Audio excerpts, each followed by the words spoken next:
Yeah, sorry. I feel bad for you guys that you guys got stuck with me twice in a row. Who's the new Thomas Reed, kind of that leader of the special teams unit, who's not a kicker? Sure. I think we've done a pretty cool job of making a lot of our special teams drills competitive and really making sure that we create a lot of one-on-one matchups and they're graded and there's results about winning one-on-one battles. And there's been a bunch of guys that have shown up on tape to be able to take a position like that. You can't ever replace a Thomas Reed, an inspirational leader, a guy that shows up and sacrifices his body every single down when he gets up there. But what you can do is you can show him as some teach tape and let some younger guys be able to show up and really make some plays. And I think guys that have shown up a ton are, guys like Isaiah Taylor, and you've got guys like Dalton Johnson, and, Jalen Johnson showed up in a big way. You've got guys that I think are starting to turn the corner in terms of how important special teams are in terms of field position, like Jackson Turner and Christian Young and a bunch of these older guys really showing up on drills and making it important. So I think it's a pretty cool culture that's starting to foster even within just our special teams unit itself. How do you stress the importance of special teams to a newcomer who probably didn't play much of it in high school? Well, I think it kind of starts with, we talk about it being the price of admission to be able to get into the seat in the team room. Nobody was recruited to be the R5 on kickoff. Nobody was recruited to be the left guard on punt. Nobody sits in the living room and says that. But the price of admission to be able to sit in those seats that's your gift to the team. And you show what kind of commitment you have to the team. You show what kind of person that you are by how important those downs are.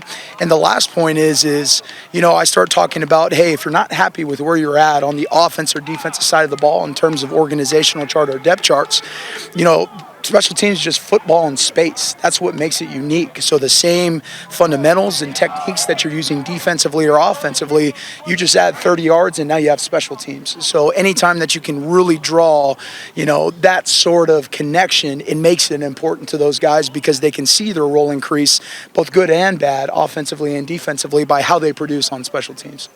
Who are the main guys that you're looking at as return specialists? I think it's an open competition. Everybody with the ball in their hand, from Simp to Cowing to Singer, T-Mac catches the ball extremely naturally. And you look at some of the defensive backs with ball skills like Jackson Turner. Those guys have done some returner work for us. So it's making it a competition and making sure that it's constantly evolving to where you're not just set and then here's the guys and here we go.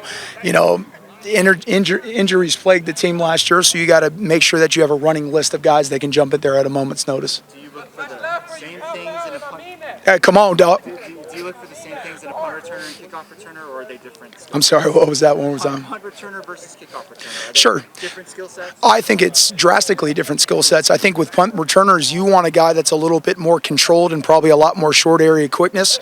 A guy with very sure hands, I think, is kind of a premium when you get back there as a punt returner, because a lot of the times, you don't have a whole lot of protection in front of you. So you got to be, John Wayne back there to be able to field punts and save field position and be able to do a variety of things that don't show up necessarily on a stat sheet.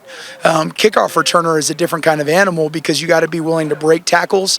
And it's, this is an old school, but, Chris Peterson always said it was a lot like Days of Thunder. You got to be willing to drive through some of the smoke because it's not necessarily a clear picture every single time that you have that. So really being able to, have some courage to be able to know that the hole may not necessarily be there on kickoff return, and the courage to be able to know that there's going to be a couple free hitters, and you got to be able to run through them.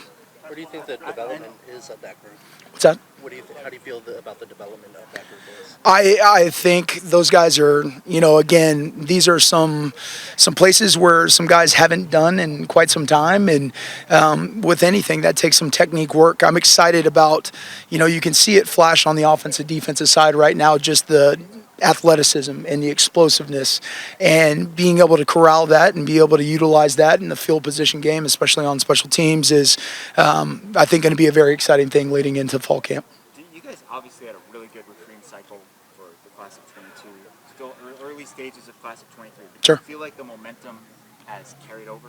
Yeah, I think you see a lot of the names, just from, some of the kids that we signed in the Valley. up north, and then some of the guys from, the Trinity League. You see a lot of younger kids that grew up in the same youth leagues.